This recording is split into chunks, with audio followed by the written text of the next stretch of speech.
Samyutta Nikaya, SN. Translated by Bhikkhu Sujato. SUT-central.net. 020, SN.6.11-SN.6.15. Link Discourses 6. To the second chapter SN.6.11. With Sanankumara so I have heard. At one time the Buddha was staying near Rajagaha, on the bank of the Sappini river. Then, late at night, the beautiful Brahma Sanankumara, lighting up the entire Sappini river bank, went up to the Buddha, bowed, stood to one side, and recited this verse in the Buddha's presence.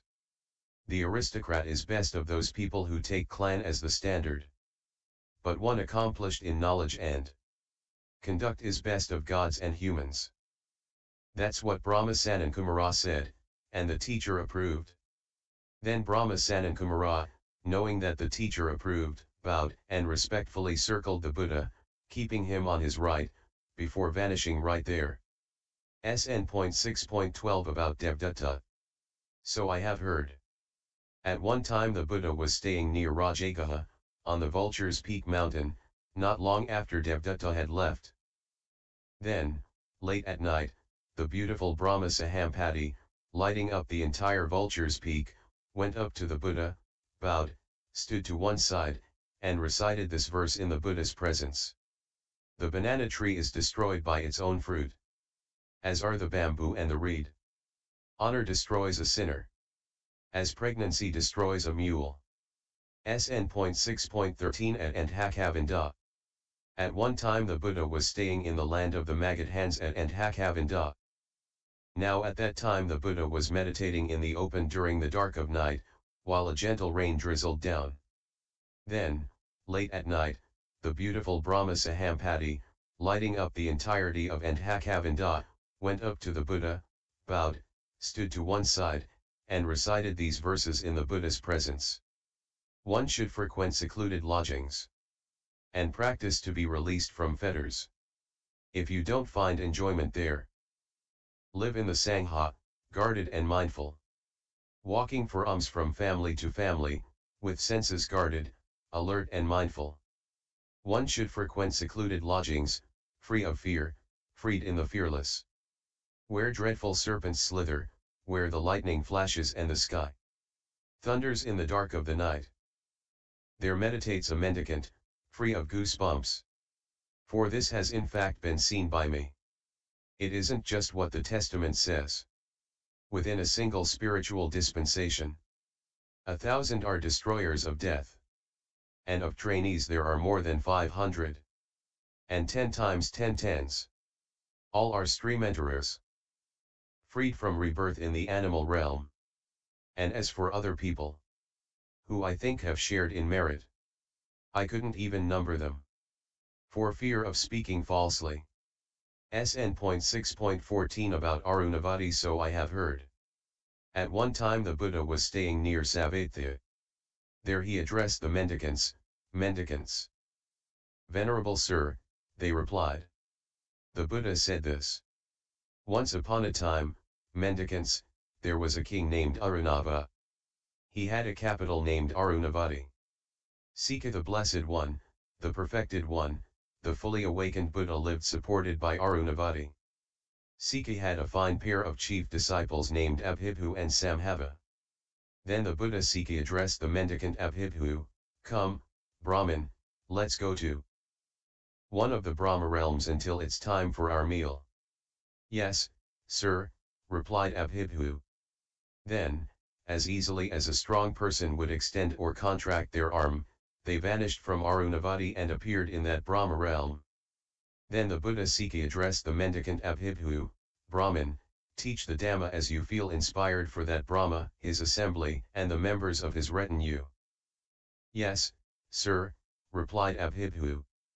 Then he educated, encouraged, fired up, and inspired them with the Dhamma talk. But the Brahma, his assembly, and his retinue complained, grumbled, and objected, "It's incredible, it's amazing. How on earth can a disciple teach Dhamma in the presence of the teacher?" Then the Buddha Sikhi addressed the mendicant Abhibhu, Brahman, Brahma, his assembly, and his retinue are complaining that a disciple teaches Dhamma in the presence of the teacher. Well then, Brahman, stir them up even more. Yes, sir, replied Abhibhu. Then he taught Dhamma with his body visible, with his body invisible, with the lower half visible and the upper half invisible, and with the upper half visible and the lower half invisible. And the Brahma, his assembly, and his retinue, their minds full of wonder and amazement, thought, it's incredible, it's amazing. The ascetic has such psychic power and might.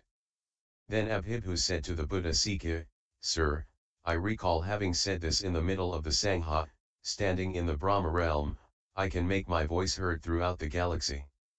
Now is the time, Brahman. Now is the time, Brahman. Standing in the Brahma realm, make your voice heard throughout the galaxy. Yes, sir, replied Abhibhu. Standing in the Brahma realm, he recited this verse. Rouse yourselves. Try harder. Devote yourselves to the teachings of the Buddha. Crush the army of death. As an elephant a hut of reeds. Whoever will live diligently in this teaching and training, giving up transmigration through rebirths, will make an end of suffering. Having inspired that Brahma, his assembly, and his retinue with a sense of awe, as easily as a strong person would extend or contract their arm, Sikhi and Abhibhu vanished from that Brahma realm and appeared in Arunavati. Then the Buddha Sikhi addressed the mendicants, Mendicants, did you hear the mendicant Abhibhu speaking a verse while standing in a Brahma realm? We did, sir. But what exactly did you hear? This is what we heard, sir. Rouse yourselves. Try harder. Devote yourselves to the teachings of the Buddha. Crush the army of death. As an elephant a hut of reeds. Whoever will live heedfully in this teaching and training, giving up transmigration through rebirths, will make an end of suffering. That's what we heard, sir. Good, good, mendicants. It's good that you heard the mendicant Abhibhu speaking this verse while standing in a Brahma realm. That is what the Buddha said. Satisfied, the mendicants were happy with what the Buddha said. SN.6.15 Final extinguishment.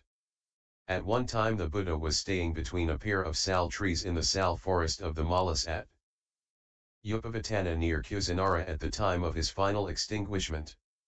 Then the Buddha said to the mendicants, Come now, mendicants, I say to you all, conditions fall apart. Persist with diligence. These were the realized one's last words. Then the Buddha entered the first absorption. Emerging from that, he entered the second absorption.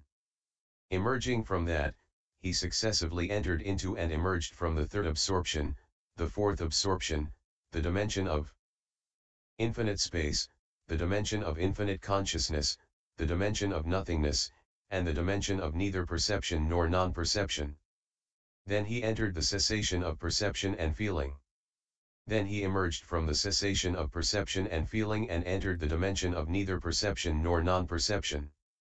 Emerging from that, he successively entered into and emerged from the dimension of nothingness, the dimension of infinite consciousness, the dimension of infinite space, the fourth absorption, the third absorption, the second absorption, and the first absorption.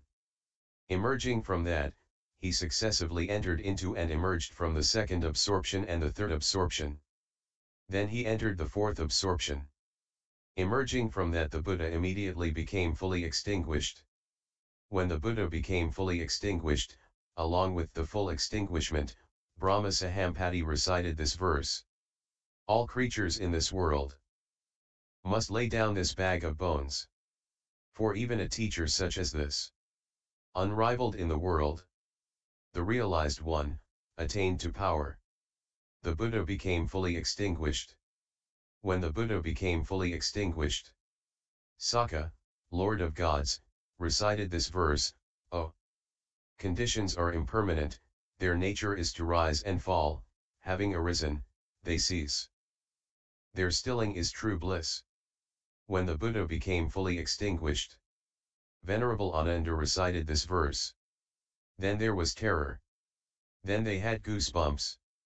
When the Buddha, endowed with all fine qualities, became fully extinguished. When the Buddha became fully extinguished, Venerable Anuruddha recited this verse. There was no more breathing.